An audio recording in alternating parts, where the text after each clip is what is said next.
उन पुरखों को नमन जोहार, जिन्होंने हमारे देश की आज़ादी के लिए संघर्ष किया, देश को आज़ाद कराया। साथ ही आदिवासी समुदाय के जो संवैधानिक अधिकारों को अस्तित्व मिला है, उन सबको नमन जोहार। और आप सभी क्रांतिकारी साथियों को जोहार, जिन्होंने आज के प्रोग्राम में दिन रात मेहनत करके आज के कार्यक्रम को सफल बना रहे हो, इसके लिए आपको बहुत बहुत जोहार। विश्व आदिवासी दिवस, विश्व आदिवासी दिवस, अधिकार दिवस, आदिवासी दिवस, अधिकार दिवस। आदिवासी दिवस हो चुका है और यह है अधिकार दिवस, rights, day of rights. We know, everybody knows, almost educated youth know today's time that what is our rights. On every stage, we say what is our the constitutional rights, what is the power in the customary law. Many of us know, I think, that last 5 and 6 years regular there is a campaign to spread out the awareness constitutional rights of the tribals, indigenous people of India. काफी लंबे समय से आदिवासी परिवार, कई सालों से आदिवासी परिवार आदिवासी समुदाय के बीच में आदिवासी समुदाय के अधिकारों, संवैधानिक अधिकारों को लेकर जनजागरण चला रहा है। और इस जनजागरण के परिणाम स्वरूप काफी युवाओं, बुजुर्ग, नौजवान साथियों को जानकारी भी हुई है। अब हमें जानकारी है कि 5वीं अनुसूची क्या है, इसके अंदर हमें क्या अधिकार दे रखे हैं। We do know about it, the 5th schedule. हमें यह भी पता है कि कस्टमरी लॉ क्या है।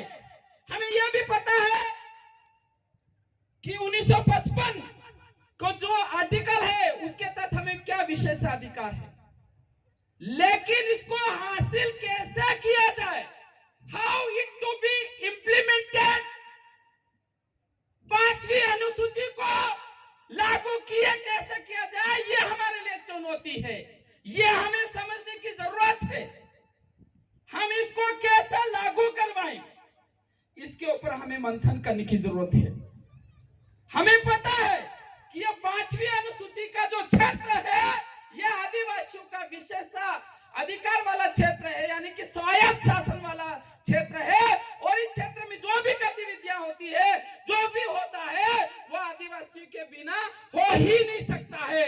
ये अधिकार दे रखा है, लेकिन ऐसा नहीं हो रहा है। तो इसके पीछे क्या कारण है, ये हमें जानना होगा।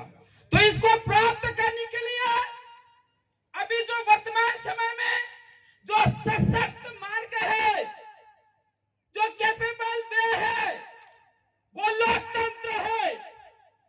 अभी आज के समय में अगर 5वीं अनुसूची को लागू करवाना है, 5वीं अनुसूची को धरातल पर लागू करवाना है, तो उसका एकमात्र माध्यम है राजनीतिक लोकतंत्र का माध्यम है।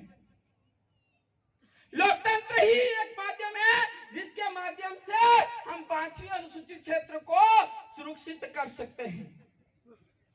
और उसके लिए हमें आदिवासी परिवार के द्वारा जो सिलेक्शन प्रणाली डेवलप की गई है, उसके माध्यम से ऐसे व्यक्ति को विधानसभा और लोकसभा में भेजना होगा, जो वहां जाकर वो हमारे आदिवासियों की बात करे, 5वीं अनुसूची की बात करे, तो ही हम अपने अधिकारों को पाने में सक्षम होंगे।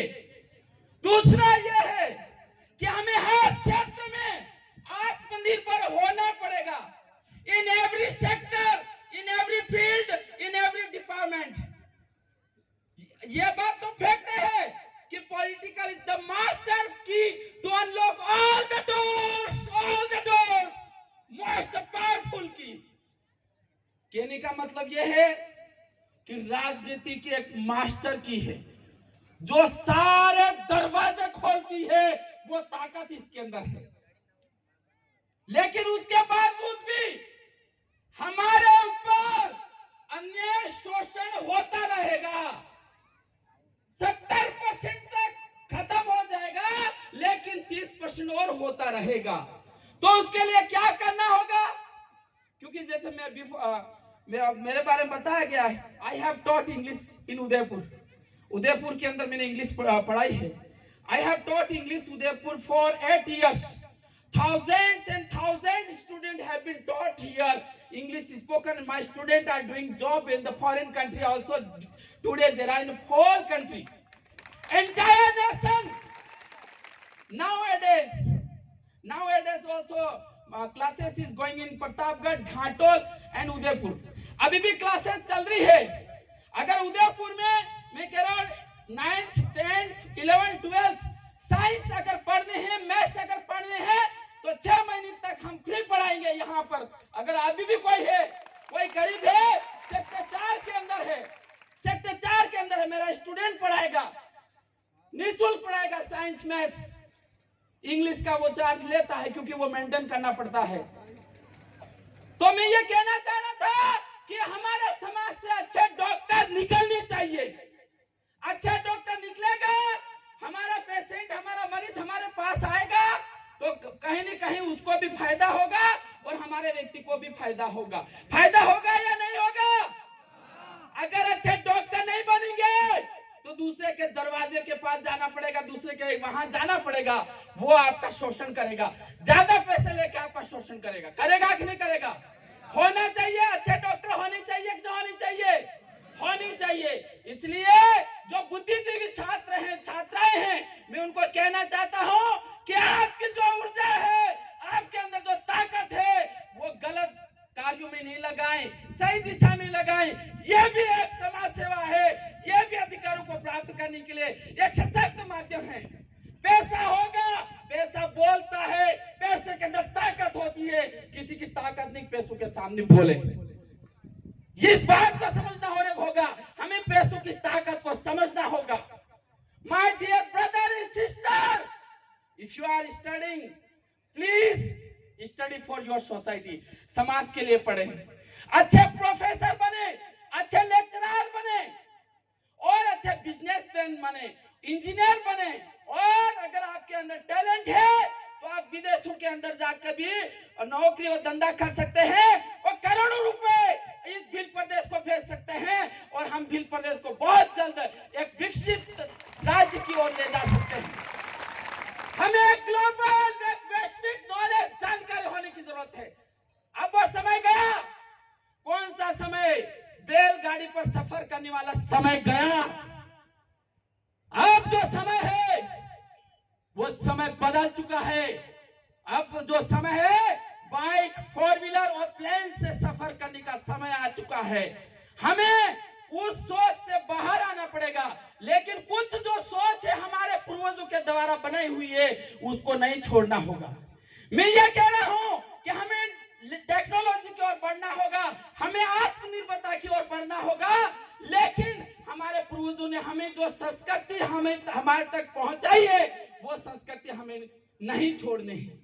हमारी संस्कृति हमें शोषण से बचाएगी। हमारी जो संस्कृति थी वह दुनिया की सबसे श्रेष्ठ संस्कृति है। इसके अलावा कोई संस्कृति दुनिया के अंदर नहीं। अगर दूल्हे की शादी करने सोरा ने मांडो करवो, सोरी ने मांडो करवो है, कोई पैसे की जरूरत नहीं है।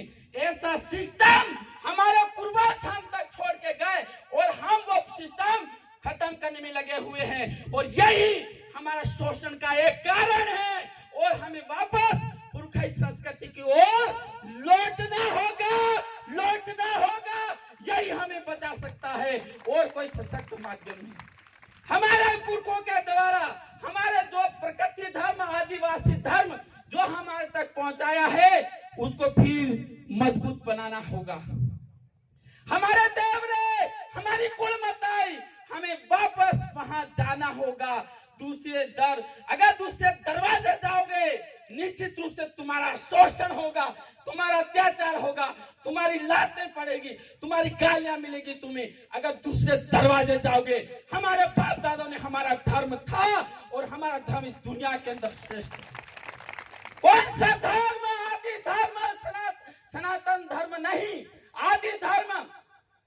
तो क्या धर्म है? आदिवासी किसको मानता है, किसको पूजता है? तो आदिवासी सूर्य को देवता मानता है। हमारी बोली में, हमारे धर्म है। धनवासी क्या बोलते हैं?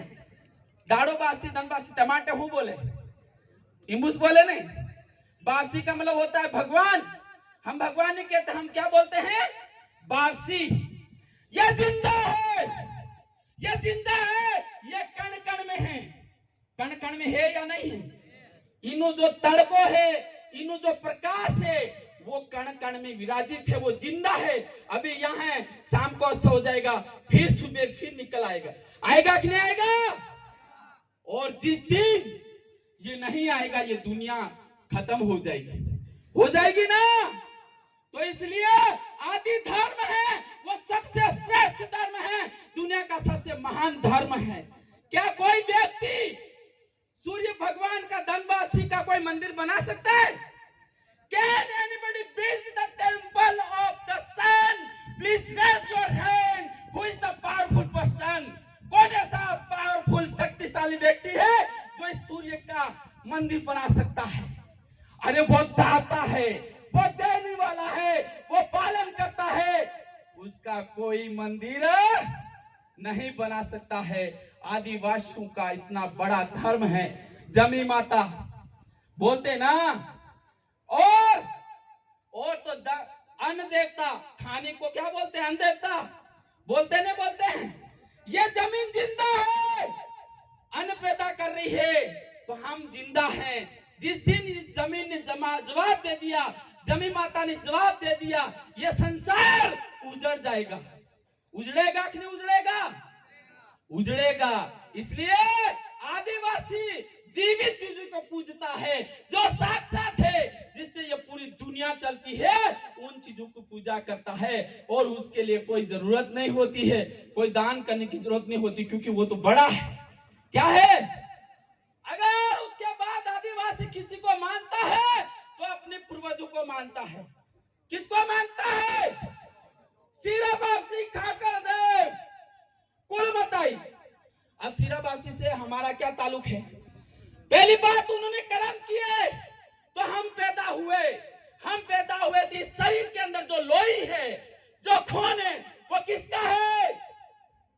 किसका है? पूर्वजों का है कि नहीं? तो वो हमारे देवता हुए कि नहीं हुए? हुए कि नहीं हुए हमारे पूर्वज? हमारे पूर्वज हमारे देवता है, क्योंकि उन्होंने हमारे लिए जमीन निकाली, उन्होंने हमारे लिए संस्कृति बनाई, उन्होंने हमारे लिए ऐसा धर्म डेवलप किया जो हमें बर्बाद नहीं करता है, जो हमें महान बनाता है। ऐसी चीजें डेवलप की है, और वो हमेशा के लिए इस समाज को दिशा देता रहेगा। इसलिए मैं युवाओं से, I will not speak much, I am speaking more. You are thinking that this person is speaking more. Are you thinking? Because my many senior speaker here, so I would like to end very fastly. मैं युवाओं से कहना चाहूंगा, आप जिम्मेदारी उठा लो, ये हवाएं रुख बदल देगी। आप जिम्मेदारी उठा लो मेरे युवा साथियों। ये सारी हवाएं हैं जो आपकी तो और दौड़ चली आएगी, रुख पलट देगी। आपने डूंगरपुर के अंदर देखा, आपने प्रतापगढ़ के दलोट के अंदर देखा, जब युवाओं ने कमान संभाली, जिम्मेदारी संभाली, तो विश्व की सबसे बड़ी पार्टी बीजेपी और विश्व की सबसे पुरानी पार्टी कांग्रेस, दोनों एक हो गए। यह युवाओं की ताकत है, यह युवाओं की ताकत है।